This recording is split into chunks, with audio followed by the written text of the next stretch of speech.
Praise the lord. హల్లెలూయా. ప్రభువునందు ప్రియ దేవుని పిల్లలారా, నేటి వాక్య ధ్యానము కొరకు మిమ్మలను ప్రేమతో ఆహ్వానిస్తూ ఉన్నాను. నేటి వాక్య ధ్యానముగా 37వ దావీదు కీర్తన 1 నుండి 3 వచనాలు దేవుని లేఖనాలను చదువుకుని ధ్యానం చేద్దాం. చెడ్డవారిని చూచి నీవు వ్యసనపడకుము, దుష్కార్యములు చేయువారిని చూచి మత్సరపడకుము. వారు గడ్డి వలెనే త్వరగా ఎండిపోవుదురు, పచ్చని కూర వలెనే వాడిపోవుదురు. యెహోవా యందు నమ్మిక ఉంచి మేలు చేయుము, దేశమందు నివసించి నిత్యము సత్యము అనుసరించుము. ఆమేన్. ప్రభువునందు ప్రియ దేవుని పిల్లారా, చదువుకునబడిన లేఖన మిత్తమే ప్రార్థన చేద్దాం. సకల ఆశీర్వాదముల కారణభూతుడైన తండ్రి, మా మంచి దేవా, మీకు వందనాలయ్యా. ఈ ఉదయ కాలమున మీ దైవ వాక్కులను ధ్యానం చేయడానికి, మీ పరిశుద్ధ లేఖనాలను ధ్యానం చేయడానికి అయా మమ్మల్ని మేము సిద్ధపరచుకొని ఉండగా, మేము చదువుకున్న ఈ లేఖన భాగాలను మా కొరకు ఆశీర్వదించండి. ఈ లేఖనాలలో నుండి కొన్ని ఆత్మీయ పాఠాలు మీరే మాకు బోధించి నేర్పించమని యేసయ్య పరిశుద్ధ నామమున అడుగుచున్నాము తండ్రి. ఆమేన్. ప్రభువునందు ప్రియ దేవుని పిల్లరా, నిన్నటి దినాన్న ఈ కీర్తన యొక్క ఉపోద్ఘాతాన్ని, పరిచయాన్ని మనం ధ్యానం చేశాం. ఈ కీర్తన యొక్క ముఖ్య ఉద్దేశం ఏమిటి, ఈ కీర్తన మరి ఎంత ప్రశస్తమైనదో, మరి ఈ కీర్తనలో ఉన్నటువంటి సారాంశమును మనము ధ్యానం చేయటానికి మరి ప్రభువు మనకు అవకాశం దయచేశాడు. మరి ఈ కీర్తన యొక్క ముఖ్య ఉద్దేశం ఏమిటని మనం చూసినట్లయితే, పరిస్థితులు ఎంత దుర్భరమైన పరిస్థితులు మన జీవితంలో వచ్చినా విశ్వాసులైనటువంటి వారు మరి తన విశ్వాసములో, తమ నీతిలో, తమ యథార్థతలో మరి ఏ విధముగా కూడా ఆందోళన చెందకుండా మరి నిబ్బరమైన మనస్సుతో ఉండేందుకు మరి ప్రోత్సహించేటువంటి కీర్తనగా దీనిని మనం చెప్పుకున్నాం. దుర్భరమైన ఏ విధమైన పరిస్థితులు ఎదురైనా విశ్వాసములో స్థిరముగా నిలిచి ఉండేందుకు ఉపయోగపడేటువంటి కీర్తన ఈ కీర్తన. చాలామంది దుర్మార్గులు, దుష్టులైన వారు వర్ధిల్లుతూ ఉంటే విశ్వాసులైనటువంటి వారు కంగారు పడుతూ ఉంటారు. మరికొందరు వారిని చూసి అసహ్యపడుతూ ఉంటారు. ఈ రెండు ధోరణులు కూడా విశ్వాసులైన వారికి ఎంత మాత్రము కూడా అంటకూడదు. ఈ రెండు మనస్సులు ఏ విశ్వాసులో ఉంటుందో, ఏ విశ్వాసులో అయితే ఈ రెండు ధోరణులు వారిలో ఉంటాయో, వారి జీవితము దేవునికి దూరంగా జరుగుతుంది. కాబట్టి ప్రియ దేవుని పిల్లలారా, మరి ఈ అసూయపడేటువంటి మనస్సు, ఇతరులు వర్ధిల్లుతూ ఉంటే చూడలేని మనస్సు, అది దేవుని పిల్లలైన వారికి తగదు అని దేవుని లేఖనం సెలవిస్తూ ఉంది. కాబట్టి ఈ దినాన మనం చదువుకున్నాం, చెడ్డవారిని చూసి నీవు వ్యసనపడకు, దుష్కార్యములు చేయవారిని చూసి మత్సరపడకు అని దేవుని లేఖనం సెలవిస్తూ ఉంది. చెడ్డవారు ఎవరు, దుష్కార్యములు చేయువారు ఎవరు? దేవుని పిల్లరా అని ఆలోచన చేస్తే, చెడ్డవారు ఎవరు?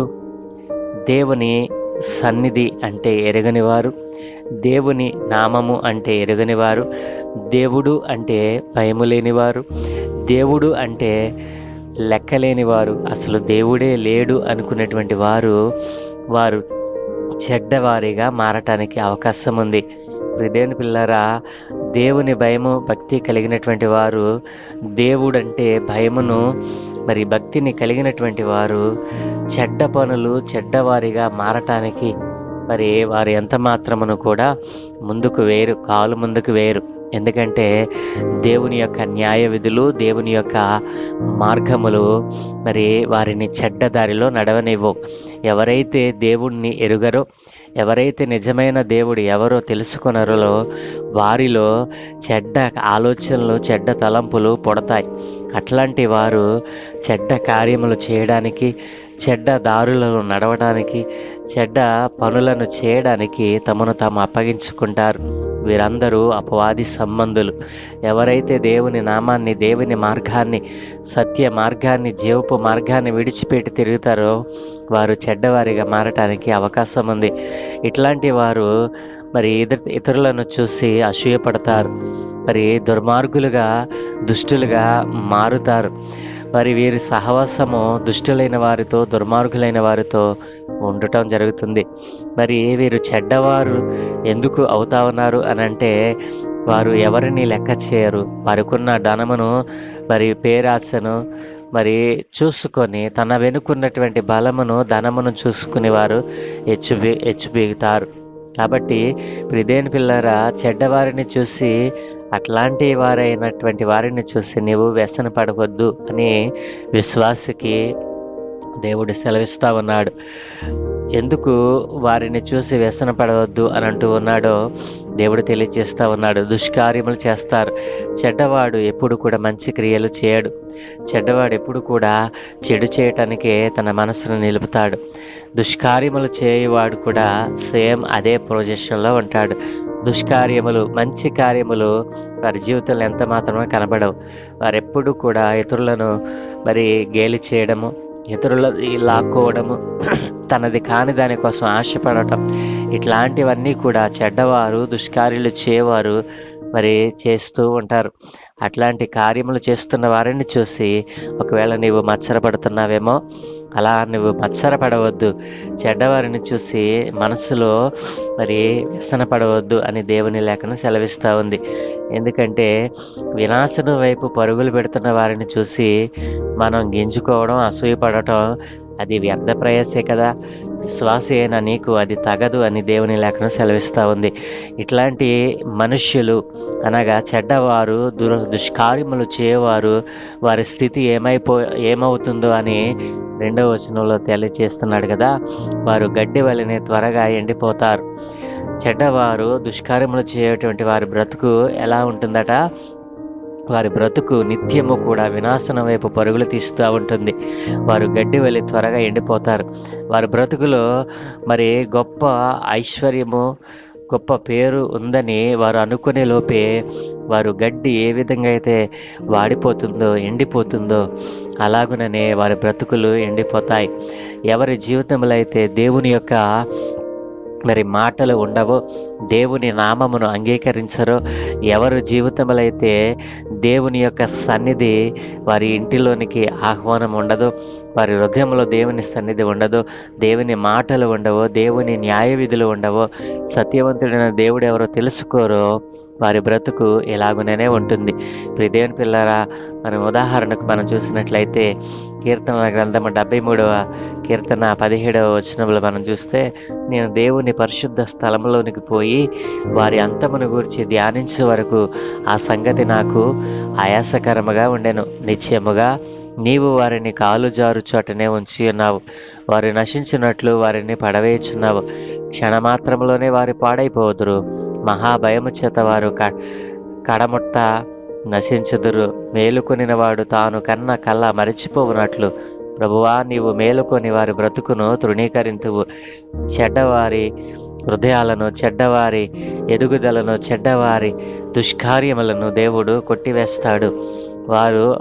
వారు యోచించరు. ఏంటో తెలుసా? వారు కాలు జారే చోట నిలుచున్నారని వారు గుర్తించరు. కాబట్టి వారి బ్రతుకు మరి గడ్డి ఏ విధంగా అయితే ఎండిపోతుందో, ఎలా త్వరగా ఎండిపోతుందో, మరి పచ్చని కూరలు మరి ఎలా వాడిపోతాయో, కొద్ది సమయంలోనే మరి అవి వాడిపోయినట్లుగా వాడిపోతారు. వినాశనం వైపు వారు పరుగులు పెడుతున్నారు. అట్లాంటి వారిని చూసి నీవెందుకు గలిబిలి అవుతున్నావు, నీ మనసులో ఎందుకు కంగారు పడుతున్నావు అని దేవుని లేఖనం సెలవిస్తూ ఉంది. కాబట్టి నువ్వు చెడ్డవారిని చూసి, దుష్కార్యాలు చేసేవారిని చూసి నీ దృష్టిలో మరి కంగారు పడడం కానీ, అసూయ పడడం కానీ చేయకు. వారి జీవితము అంతము వారికి తెలియదు అని దేవుని లేఖనం సెలవిస్తూ ఉంది. కాబట్టి ఈ కీర్తనలో 8 హెచ్చరికలలో మరి మొదటి 2 హెచ్చరికలు ఈ రోజున మనం ధ్యానం చేస్తూ ఉన్నాం. క్రైస్తవుడైనటువంటి మరి విశ్వాసి అయిన నీ జీవితంలో మరి చెడ్డవారిని చూసి మచ్చరపడకూడదు. 2 దుష్కార్యములు చేసిన వారిని చూసి నీవు మరి వ్యసన పడకూడదు. ఎందుకంటే వారు త్వరగా ఎండిపోతారు. వారు కూర మొక్కలు, పచ్చని కూర మొక్కలు ఏ రీతిగా ఎండిపోతాయో, వాడిపోతాయో, అలా వారు వాడిపోతారు అని దేవుని లేఖనం సెలవిస్తూ ఉంది. నీవు చేయవలసిందేంటో తెలుసా? దేవుని యందు నమ్మిక ఉంచి మేలు చేయాలి. ఏ మేలు చేయాలి? ఎలాంటి చెడ్డవారు దుష్కార్యములు చేయవారిని కనబడినప్పుడు వారిని చూసి కంగారు పడటం కానీ, వారి వర్ధిల్లుతూ ఉంటే వారిని చూసి అసూయపడడం కానీ నీవు మానేయాలి. మానివేసి నీవు చేయవలసిందేంటో తెలుసా? ఆ చెడ్డ పనులు చేస్తున్న వారిని, దుష్కార్యములు చేస్తున్న వారి కొరకు నీవు ప్రార్థన చేయాలి. నీవు మేలు చేయమని దేవుడు ఎందుకు అంటున్నాడు? నీవు దేవుని యందు నమ్మిక ఉంచి మేలు చేయి అని దేవుడు అంటున్నాడంటే, నీ వారికి చేసేటువంటి మేలేంటి? ఆ చెడ్డవాని దగ్గరికి వెళ్ళి యేసయ్యను నమ్ముకో, దేవుని నమ్ముకో, సత్యమైన దేవుడు ఈయనే అని నువ్వు చెప్తే వాడుండు. ఎందుకంటే వాడు దుష్కార్యములు చేసేటువంటి వాడు. కాబట్టి నువ్వేం చేయాలంటే, నువ్వు వాడికి తెలియకుండానే వాడి కోసం నువ్వు ప్రార్థన చేయాలి. ఎవరైతే ఈ రోజున సువార్తకు ఎదురు తిరుగుతూ ఉన్నారో వారిని ఎదిరించడం కాదు, కానీ వారి కోసం మనం ప్రార్థన చేయాలి. దేవుడు చెప్పింది అదే కదా, సర్వసృష్టికి వెళ్ళి సువార్తను ప్రకటించు అన్నాడు. సర్వసృష్టికి వెళ్ళి సువార్తను ప్రకటించు అని దేవుని లేఖనం మనకు వాగ్దానంగా దేవుడు దయచేస్తే, ఆ సువార్తను ప్రకటిస్తున్నప్పుడు ఎదురవుతున్నటువంటి అనేకమైనటువంటి వ్యక్తులు మనకు కనపడతారు. వారిలో చెడ్డవారు ఉంటారు, దుష్కార్యములు చేయవారు ఉంటారు. కాబట్టి మనం చేయవలసింది ఏంటో తెలుసా? వారి కోసం మనం ప్రార్థన చేయాలి. మరి దేశమందు నివసించి సత్యము అనుసరించాలి. నీవు దేవుని యందు నమ్మిక ఉంచి మేలు చేయటం చేయాలి. మరి సత్యమును అనుసరించే నీవు బ్రతకాలి. అప్పుడు ఆ చెడ్డవానికి, దుష్కార్యములు చేయవానికి నీకు మరి వ్యత్యాసమును దేవుడు చూపుతాడు. కాబట్టి ప్రియ దేవుని పిల్లారా, చెడ్డవారిని చూసి ఒకవేళ మీరు వ్యసనపడుతూ ఉన్నారేమో, దుష్కార్యములు చేసే వారిని చూసి మచ్చరపడుతూ ఉన్నావేమో, వారి బ్రతుకు చాలా కొద్దిదే. కాబట్టి దేవుడు నీకు ఇచ్చినటువంటి ఈ రక్షణ, ఈ ఆనందకరమైన ఉల్లాసవంతమైన ఈ జీవితము నీవు మరి అనుభవించాలని అంటే చెడ్డవారిని చూసి మచ్చరపడటం కాదు, కానీ వారి కోసం ప్రార్థన చేసేటువంటి అలవాటుని మనం చేసుకోవాలి. వారిని చూసి అసూయపడడం కాదు, కానీ వారిలో ఉన్న దుష్కార్యములు పోవునట్లుగా వారి కోసం ప్రార్థన చేయాలి. కాబట్టి ఈ ఉదయకాలమున దేవుడు మనకు తెలియజేస్తుంది ఏంటంటే, ఒకవేళ చెడ్డవారు, దుష్కార్యములు చేయవారు, ఒకవేళ నీ ఉరుగు పొరుగు వారు ఒకవేళ నీకంటే వారు అభివృద్ధిలోనికి వెళ్ళి ఉన్నారేమో, అయితే వారిని చూసి కంగారు పడకు, అసూయ పడకు, వారి కోసం ప్రార్థన చేయి. దేవుడు మనకిచ్చినటువంటి ఈ మంచి వాగ్దానాన్ని, ఈ మంచి విషయాలను మనం తీసుకుందాం. మన పొరుగు వారి కోసం ప్రార్థన చేద్దాం. వారిలో ఉన్న దుష్కార్యములు పోవునట్లుగా, చెడ్డ మార్గముల నుండి వారు తొలగిపోవునట్లుగా, చెడ్డ మార్గంలో నుండి సత్య మార్గంలోకి వారు వచ్చినట్లుగా ప్రార్థన చేద్దాం. దేవుడు మనకిచ్చిన, మన మీద పెట్టినటువంటి ఆ నమ్మకాన్ని మనం కొనసాగిద్దాం. దేవుడు మనల్ని దీవించునుగాక. ప్రార్థన. దయగలిగిన తండ్రి, కృపగల దేవా, నీ ఘనమైన ఉన్నతమైన నామానికి స్తోత్రాలు నాయనా. ఇదిగో తండ్రి, అనేక మంది లోకంలో చెడ్డవారుగా, దుష్కార్యాలు చేసేవారిగా మారిపోతా ఉన్నారు. నీ నామాన్ని అంగీకరించకుండా, సత్యాన్ని తెలుసుకొనకుండా వారి జీవితాలను నాశనం చేసుకుంటా ఉన్నారు. వారిని చూసి విశ్వాసులైన వారు కూడా కంగారు పడుతూ, అసూయపడుతూ, తమ్మును తాము మాసుపరుచుకుంటూ ఉన్నారు. సత్యవంతుడైన దేవుని ఎరిగి కూడా అటు వారిని చూసి వ్యసన పడుతూ ఉన్నారు, మత్సర పడుతూ ఉన్నారు. నాయన, ఇదిగో నీ లేఖనంలో సెలవిచ్చే వారిని చూసి కంగారు పడవద్దు. వారి బ్రతుకులు చాలా స్వల్పము, నీకు నేను ఇచ్చినటువంటి నిత్య జీవం చాలా అధికము అని నీవు తెలియచేసావు నాయన. ఇదిగో సత్యాన్ని తెలుసుకున్న నీ పిల్లలు, ఇదిగోనైనా వారిని చూసి వ్యసన పడటం కాదు, కానీ వారి కోసం ప్రార్థన చేసేవారిగా మార్చమని, అనేకులను ప్రార్థనా వీరులుగా మార్చి నీ సువార్తకు వ్యతిరేకంగా తిరుగుతున్నటువంటి వారిని అయా సత్య మార్గంలోనికి వారికి నడిపించేటువంటి వారిగా వారిని మార్చమని, ఇదిగో ఈరోజు నాయన నీవు సెలవిచ్చినటువంటి మాటలు విన్న ప్రతి ఒక్కరి జీవితంలో మార్పును దయచేసి నీవే మహిమ, ఘనత, ప్రభావం పొందుకోమని, ఈ దినమే చేయ పనులన్నిటి మీద మీకు అనుదృష్టి ఉంచి మీ దూతల కాపుదలు అనుగ్రహించి మీరే మహిమ పొందుకోమని యేసయ్య పరిశుద్ధ నామమున ప్రార్థించి వేడుకుంటూ ఉన్నాము తండ్రి. Amen, amen, amen.